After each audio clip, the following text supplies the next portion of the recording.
walking the serpentine path, following the footsteps of the ancestors, walking the serpentine path, making our way back home. Hey ya, hey, hey ya, ho, hey ya, hey ya, hey ya, ho.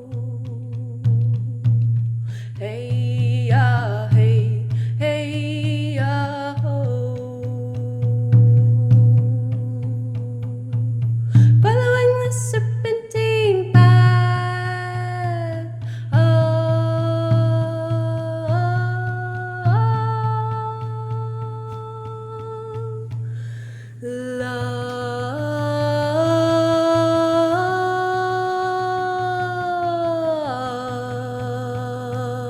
Life. Hello, everyone, and welcome back to the Serpentine Path podcast. Today's episode is the very last part of this ongoing mini series that I have been sharing all about birth control stories. For those who might not be aware, I just finished teaching a class live called the Natural Birth Control Series.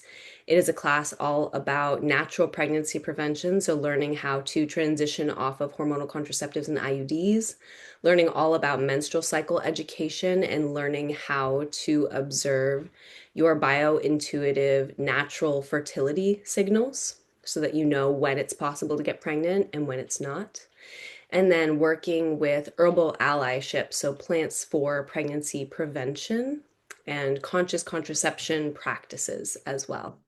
So that class technically just finished up, but all of the material is going to continue to be available until October 31st for the original price that I offered it when I taught live for $33. On November 1st, it is going to be bumped up to $66 for women who want to purchase that course and go through their own process of self-study with it at their own pace. So, all of that is to say that that class that I taught also brought forth this mini series that I have been doing with women who have been coming onto the show and talking about what their experience was like being on any form of hormonal contraceptives or IUDs. So, the birth control pill, the injection, the hormonal and copper IUD, and just what that part of their life was like, what they wish they had known, what they experienced, and what life is looking like for them now. So, today's episode is incredibly exciting. I have a dear friend, S, who came onto the show to share her story. So, S, thank you so much for being the final episode of this mini series. It's such a joy and a pleasure to be with you and to hold space for your story. So, thank you. Um, yeah, my story with birth control was it started when I was in high school still. Um, I'm a dancer. With being a dancer, had an eating disorder, and which went very largely unnoticed, except for the fact that I never had a period. So like every few months, my mom was like, "Did it happen yet?" No. Several months later, did it happen yet? No. I'm like, okay. So I was like trying to figure out why it wasn't happening, taking like eating a bunch of soy, eating a bunch of tofu. I was like trying to eat all the foods with phytoestrogens in them and like sneaking away to the grocery store and like buying all these things and eating like way too much of strange ingredients. But it didn't work. So went to an OB that my mom found, which I'm going to that OB now, which is kind of full circle funny thing. And it was actually really well, yeah, that's in the future, but it was really good to see her a few days ago. So yeah, she like did all this research because she's a doctor trying to figure out like who would be the best person for me to go to. So I'm very grateful for that, like research and inside little nook into the medical system in this town. But when I went, I didn't weigh enough to menstruate, so but the solution was just to go on to some medication. I don't know what it was for like 4 days until I bled, and then after that to go on to birth control to like regulate my period. So that's what I did, which was weird because I never bled at all to begin with. But and I remember the car ride home from the OB, my mom was like so nervous and like didn't feel right putting me on the pill, but she's a doctor and like trusts medicine. So she was like, okay, we're gonna do it. But she felt really weird about it. She's also very Catholic, so that plays a role into it as well. So it was against birth control, morally speaking, anyways. Um, but yeah, I did that and went to school. In school, I took this class called Sex Matters. Um, this was like 2, 3 years later. And in the class, we learned about like how birth control works and like the anatomy of the whole reproductive system. And like basically that you're turning off biofeedback mechanisms with an overdose of hormones so that it like shuts down the system. And I remember just being like, what the fuck the whole time. So yeah, that class like really opened my eyes to like, oh, this hasn't been like real the entire time. This has just been fake. So, shortly after that, like a few months, I was just like, I'm done with this. There's no one, it was also like relationships. They were never really relationships, but people I was seeing and sleeping with sometimes were like done with. So I was like, I don't need this for like birth control right now. I'm just gonna stop taking it. So yeah, stop taking it. Just like without knowing anything about it, like right before my last year of school started. And it was fine for a long time. It was like, this is totally fine, whatever. I never bled at all the whole time, but I was like, didn't feel weird, didn't feel off um, until the whole school year passed and it was like summer and I had graduated. So it was like everything was already just crashing down of confusion of like, what do I do now? This is in Manhattan for context, being released out into the world. But okay, yeah, that summer, so after school ended, everything was good. And then in the last like couple of months, like July and August, I just remember feeling like betrayed by my body because there was all of this shit happening. Like my hair was thinning, my boobs, which are quite small already, were like nothing, no flesh, just nipple. And I was gaining weight and I'd still never had any blood ever. And I had terrible acne that was like starting. It went from like nothing to like whoosh, like everywhere. Really bad, very painful, very, very painful. And facial hair like growing.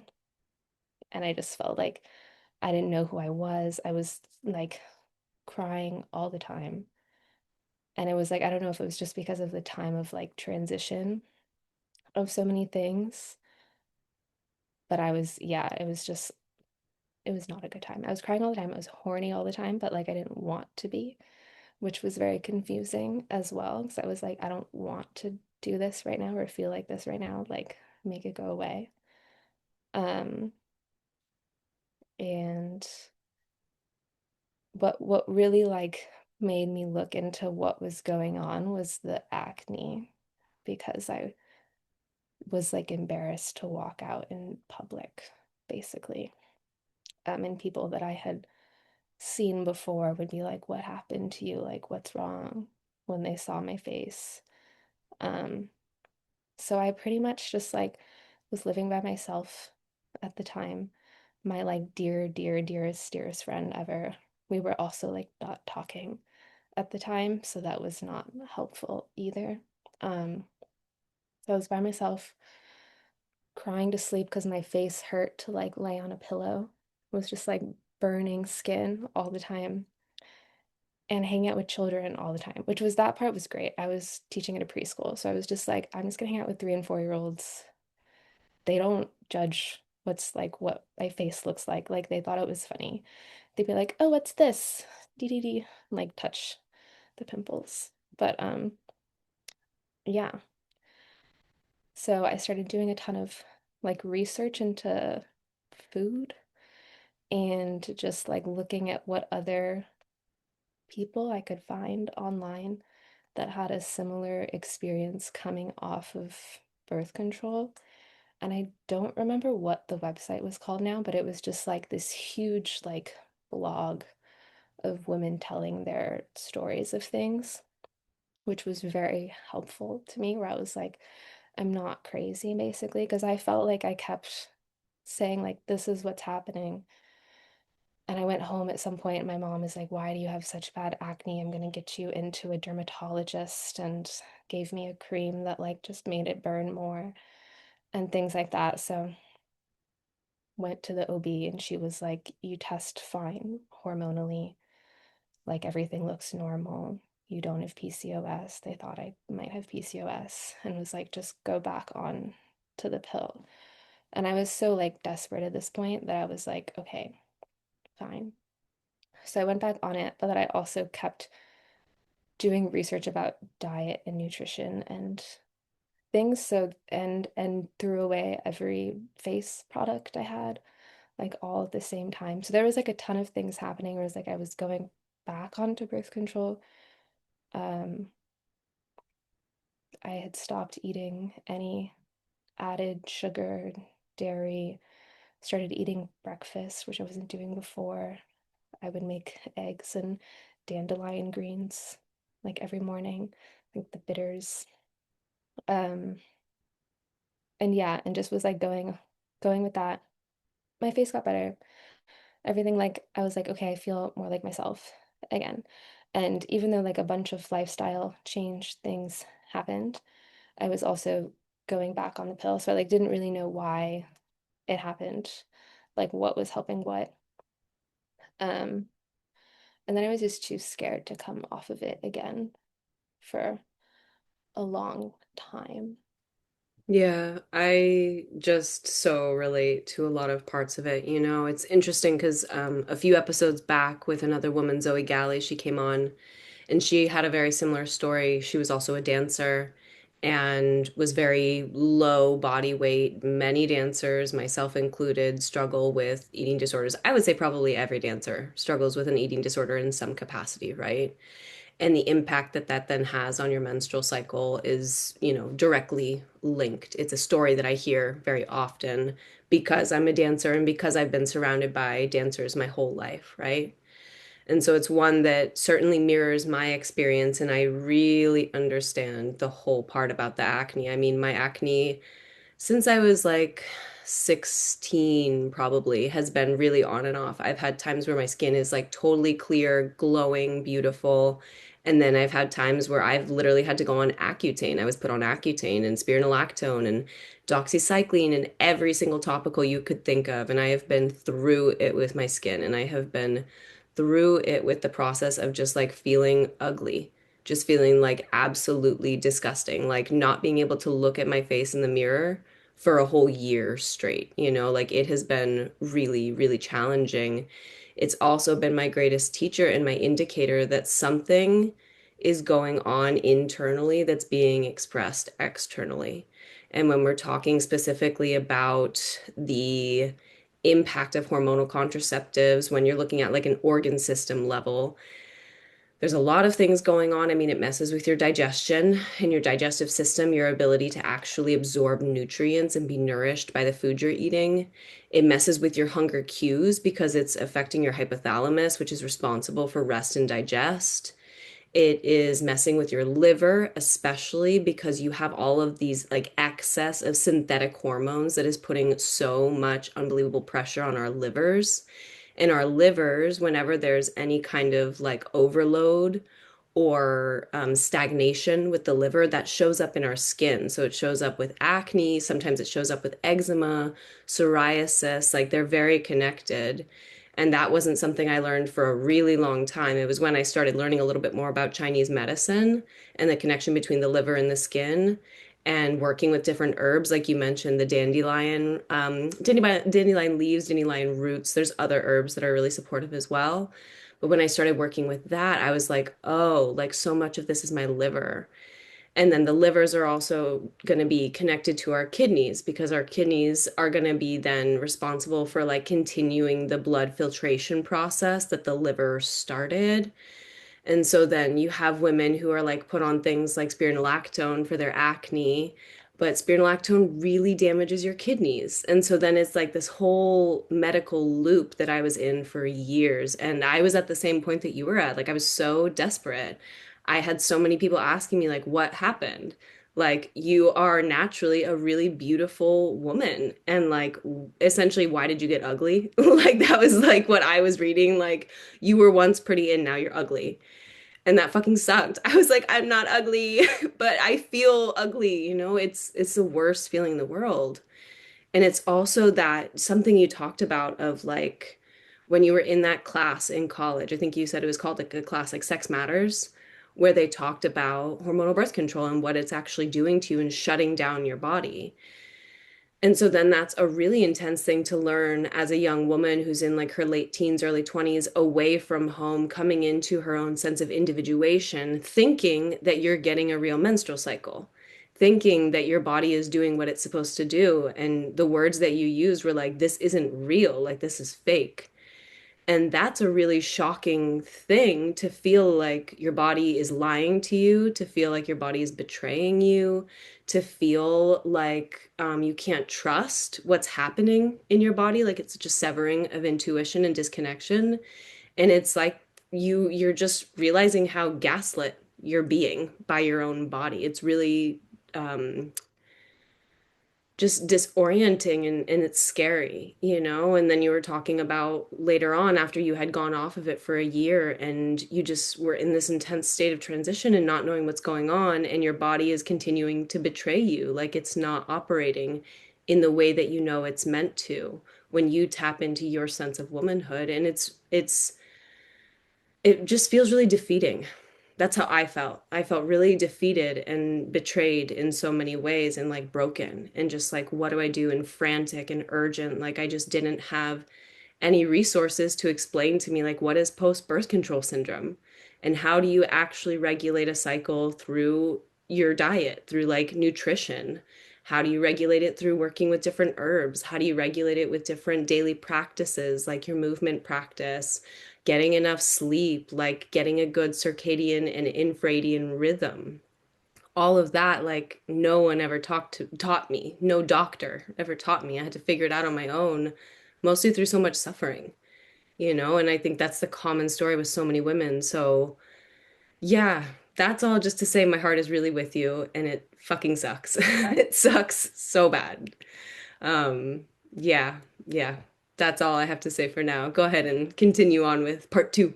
Yeah, when you were saying the part about not trusting your body, this goes into a little bit we were talking about before we started the call, but that's been my biggest challenge, I think, now.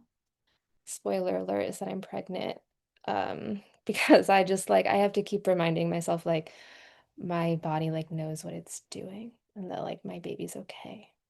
But it's like I have to it's like once a week I like panic and then I'm like, no, it's fine. But it's I haven't had a relationship at all with this part of me ever. So, yeah. Um, so I went back on the pill and I stayed on it. How old am I? For 8 years after that. Um, and like knew that I didn't want to take it.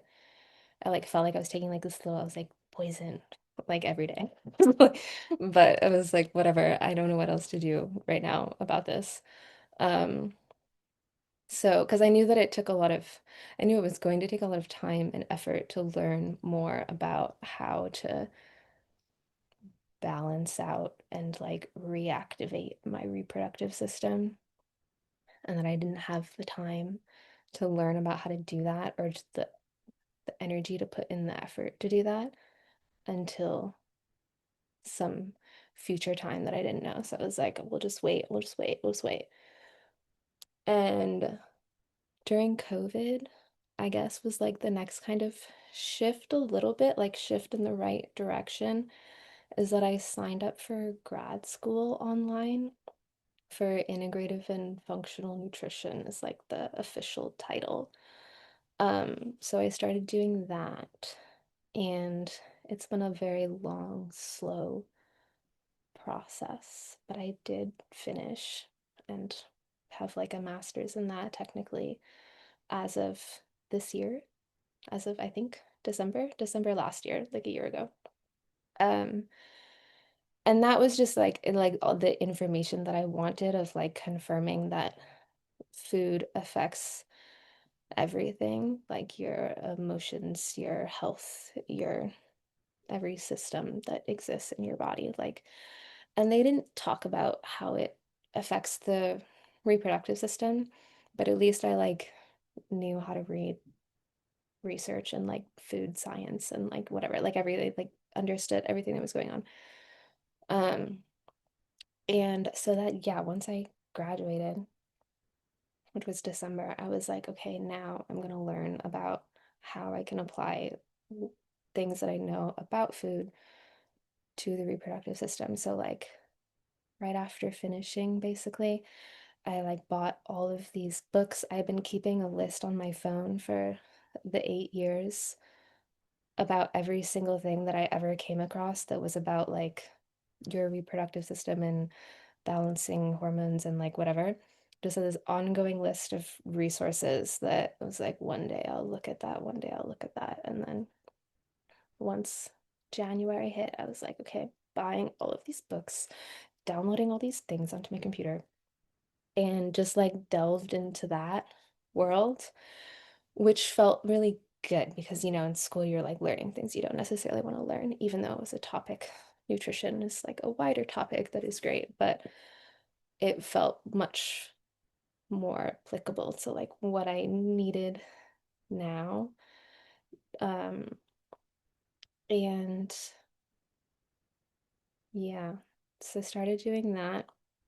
I had this whole game plan of like, I would learn everything, finish reading all the resources and whatever. And then once I like was able to implement all of these different lifestyle changes, which I'll talk a little bit more about in a second, but like once I felt like I was doing those consistently and like stably for like 3 months was my magic number that I made up, then I was gonna stop taking the pill or like gradually like wean myself off of it, which no one seemed to think was a thing, but I don't, that was like the idea in my head of like, no, I'll just like lessen it, which I still don't know if that's legit or not.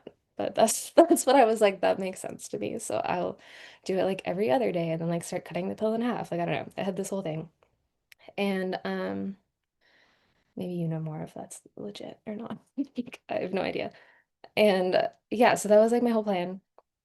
And then once I had like these things in practice, then to stop taking the pill, keeping all of those lifestyle things like in practice, and then hope for the best that it would come I would have a period for the first time ever at 29 years old.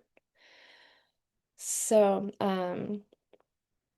yeah, the things I was doing was I like did cut out some foods, but I would like to say that I had no intention of cutting them out forever, especially with like eating disorder things.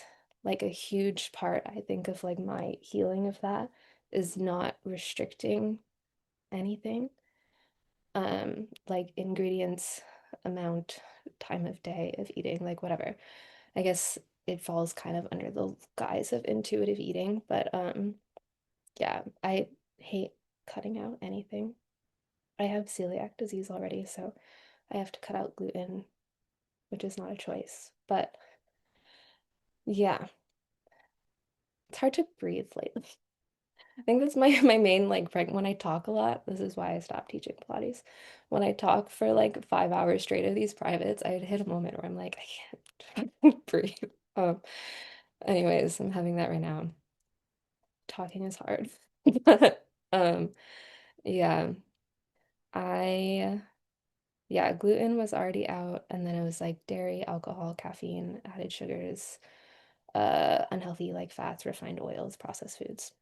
All of those things. I was like, okay, I'm gonna like lessen them, but I never got to the point of cutting out any of them completely because I was like, I'll give myself time and like wean myself into not eating certain foods. And then I was just gonna do that for like a month and then add in things back in and like pay attention to how my digestive system and everything felt. Um, that was one thing.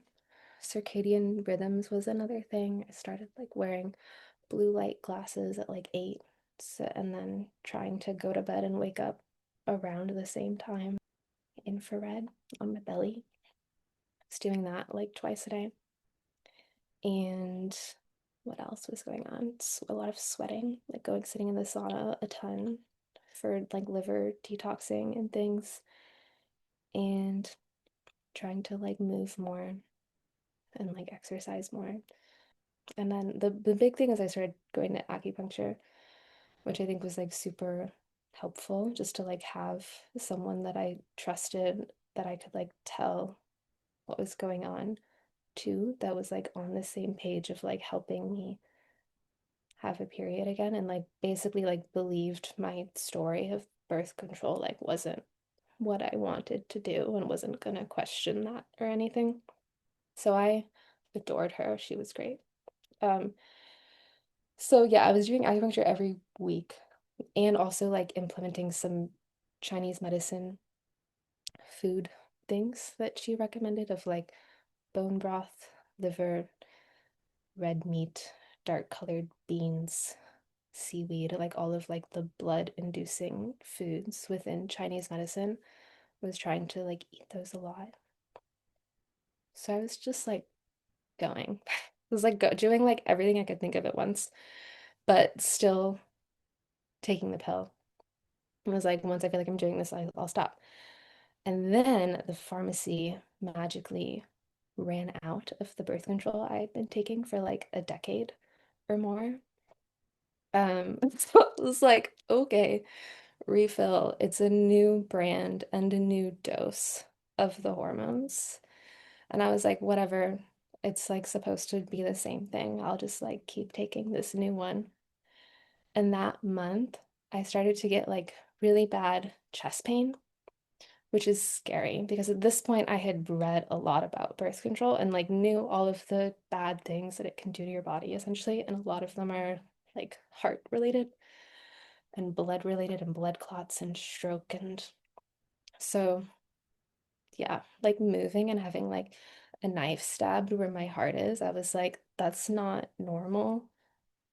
Never had that before. I don't like this. Um, but I was like, it's all in my head. It's not the new pill.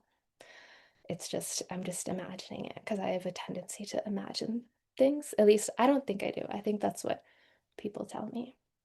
Um, so I was like, whatever, it's fine. Had the week that you don't take it. I never took the fourth week of pills because it's dumb.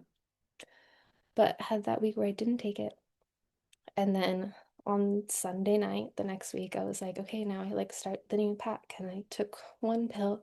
And then I was waking up Monday morning and like just like reached for my phone or something and got like a really big one of these chest pains that like held for too long. Like I would feel like paralyzed when it happened. Like I couldn't move until it passed. So then I was like, screw it, I'm done. Not taking this anymore. So I was like, yeah, it's definitely that.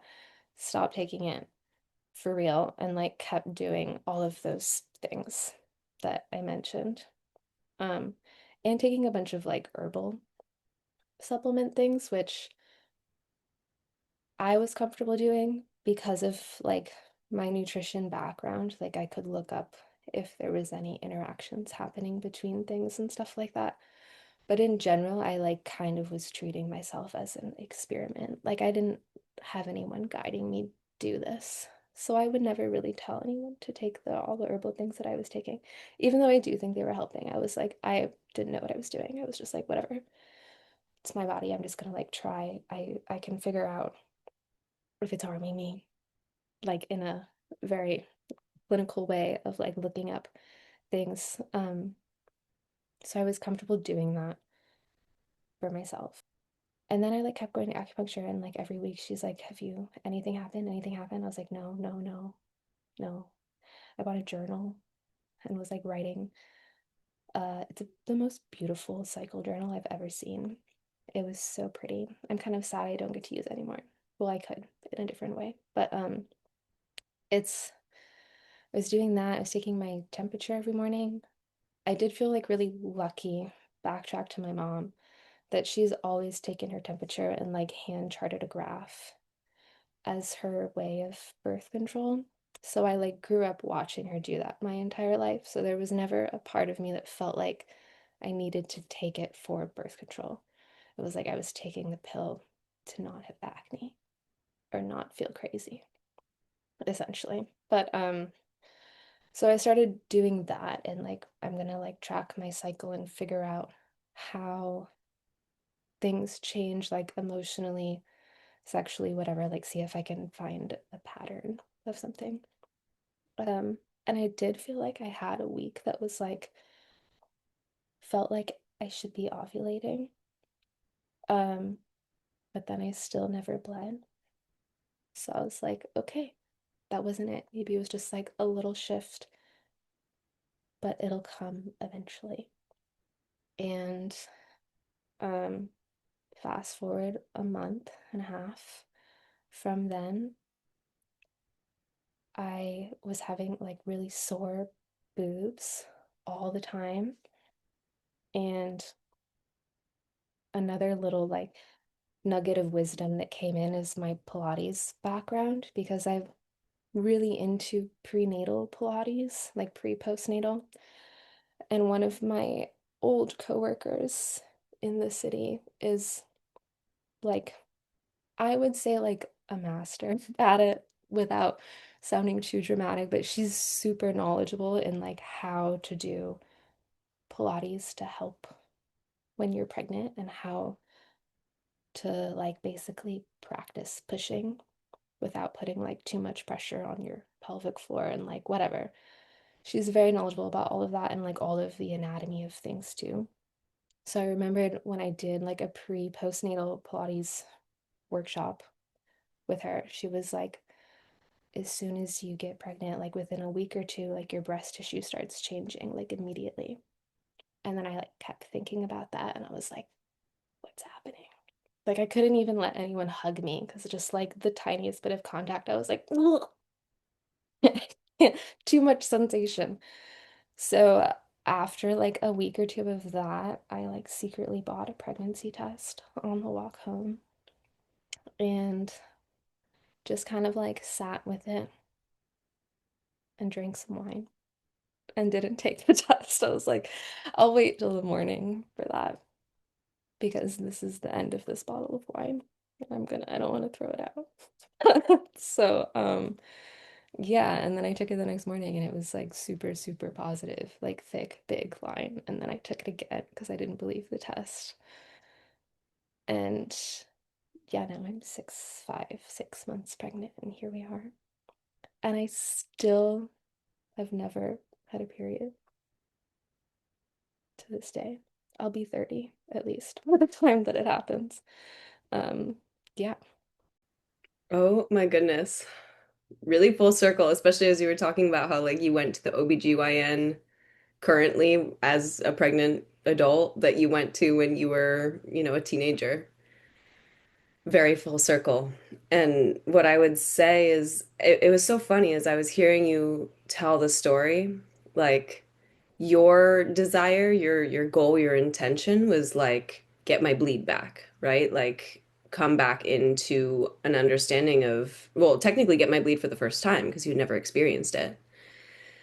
And so you're doing all this preparation work that I love, which is what I suggested to the women in my class and any woman who comes to me and is like, I want to get off of birth control, like, what should I do?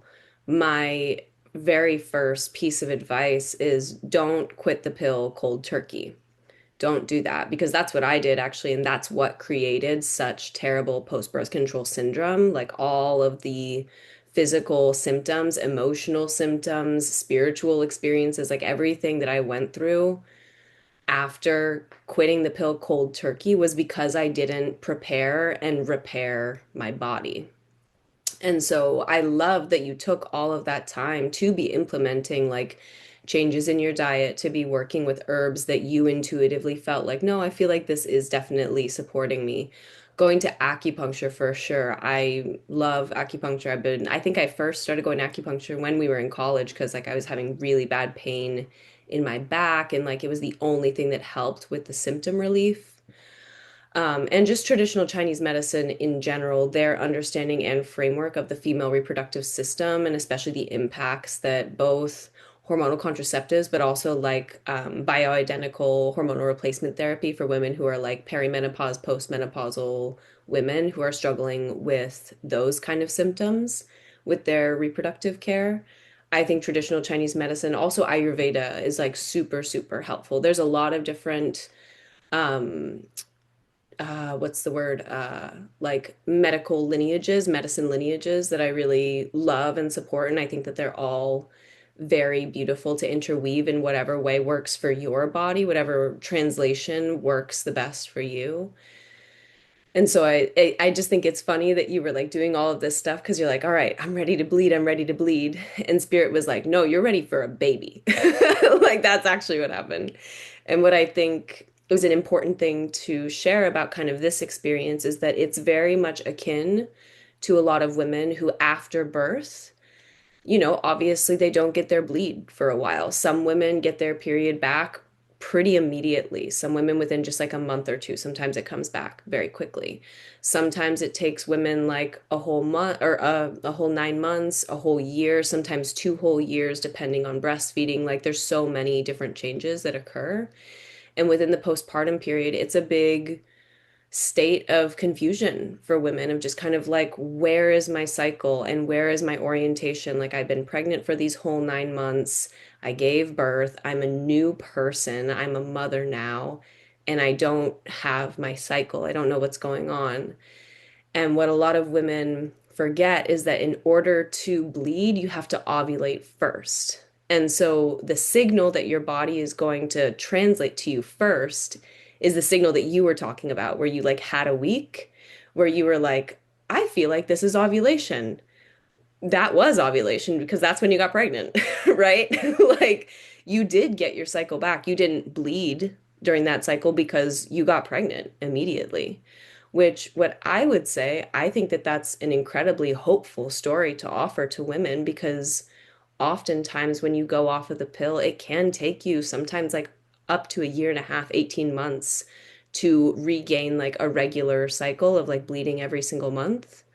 However, you did all of the preparation leading up to it. And so by the time that you like went off and you did feel that ovulation, like your body was ready because you had done so much work, not just on the physical level, but also on the mental and emotional and spiritual level of like really preparing yourself for this transition and giving yourself time and feeling resourced. That's really important to be able to feel resourced and to feel like you can trust yourself and to feel like you have the capacity to know your body.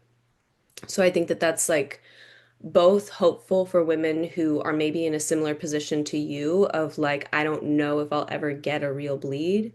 And then also for women who are in the postpartum period and maybe not understanding, like, well, when is it going to come? The first indicator is like your ovulation coming back online. Um, and I think too, it was just so important that you had that validation from a practitioner when you were going to your acupuncturist. And she was really mirroring back to you, like, I believe your story. I believe what has happened to you. I believe that you know your body better than anyone. And my role as a practitioner is to support you in your belief in yourself, right? Which is such a different lens that we often get when we go into like the Western medical industrial complex, particularly in regard to anything with our reproductive health as women. Like it really is this kind of external dominating force of like, we know better, the books know better, the studies know better, like you don't know your body, versus going to a Eastern medicine, a traditional Chinese medicine practitioner who is able to really sit with you and say, like, I'm walking with you on this path and I am supporting your journey, but you are leading the way. You know what's best for you. And then here you are, 6 months pregnant,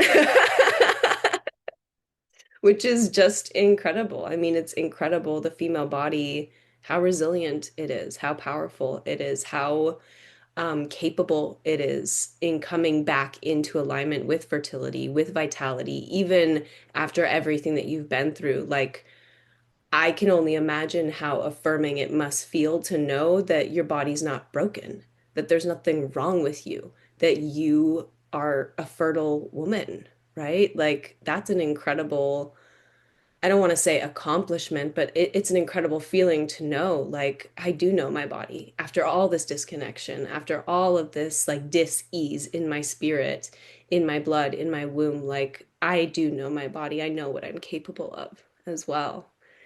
Oh, it's so beautiful. It makes me so happy for you. Yeah, I mean, I guess it was a huge shock when I found out I was pregnant, but after the shock faded, it was a big relief because I really was like with my husband when we wanted to have kids one day, but we were like, can I? We don't know. So we would kind of like play with if we would want to do like other options that people do, like adoption or IVF or whatever. And I was kind of like, I would always like shut the conversation down. I was like, I just want to have a period, and then we'll figure it out from there. But I was like doubtful of if it would happen. So it was just like a little daunting to be like, no, it did happen, and it's like really happening. But the other end of bleeding, but still within the same spectrum of everything. So yeah. Yeah, and I think that that is a fear that every woman has, like at least every like modern woman. I don't know if it's so much a fear for women who are still living within more intact cultures where their hormonal systems are not being hijacked by the Western medical industrial complex in the way that ours are in the West. I think it is such a normal and valid fear, even for women who have like a normal, regular cycle. Even women who have been bleeding for years and maybe never even went on birth control, hormonal contraceptives. Like, there's a fear of like, am I not going to be able to do the thing that I really want to do? It's deep. It's deep. And it also makes me think about how my mom has told me so many times. Both my grandma, like, got pregnant, I think, within the first or second month after getting off of hormonal contraceptives, being on the pill for, I think, 8 years. And then my mom, I believe, within, yeah, like, she was on the pill for 10 years. And she said within the first 1 or 2 months, once they figured out her ovulation period, which is a little bit later, her cycle's longer, like my cycle is longer. So we ovulate more around like day 18 to day 21. Once she figured that out, boom, she got pregnant as well. And so it's just making me think about my mom being like, we are fertile women. Like, don't fuck around. If you're not going to be on birth control, you have to figure out how you're going to do this, which I did. I did learn how to track my menstrual cycle. I did learn how to figure out what my fertile window was. I do know how to work with herbs for pregnancy prevention if I don't want to get pregnant. Like, I did learn. But my mom was like, women are fertile. Like, don't let the doctors convince you you're not fertile. You're fertile. So, yeah. Well, do you want to share anything before we close up? No, I think that's all. Yeah. Awesome. Well, all of this is to say this was such a beautiful final episode of this mini series that we've had about all these birth control stories from so many different and diverse women and experiences, but many, many common threads throughout all the episodes. For anyone who is interested in really doing a deep dive into all this information, you can have access to all of it. The natural birth control series class that I just taught, first class is all about transitioning off of hormonal contraceptives and IUDs, the preparation phase of really repairing your organ systems on a physical level, but then also coming into alignment with the emotional, mental, and spiritual work that is called forth when we decide to no longer take the pill, get the IUD taken out, get the injection taken out. The second class is all about learning about your menstrual cycle, learning about the four phases, learning about how to identify your natural fertility signals that tell you whether you're in that ovulatory phase where you can get pregnant. And then that third class is all about plants for pregnancy prevention. So, working with different herbal allies to support in the prevention of an unplanned pregnancy. All of that is available for $33 throughout the rest of the month of October through October 31st. And then on November 1st, I will set it up for all self-study and it'll be $66 after that. So people can buy that as well if you're listening to this like way in the future. So oh my gosh, S, thank you so much for coming onto the show, for sharing your story, and just so many blessings in this beautiful motherhood portal. I'm like getting emotional thinking about it. So beautiful. And I'm so excited for you and proud of you and just reveling in your body's brilliance and your spirit's brilliance and knowing how to orient yourself towards fertility and vitality and creation. So huge congratulations to you. Thank you so much for letting me share. It means a lot.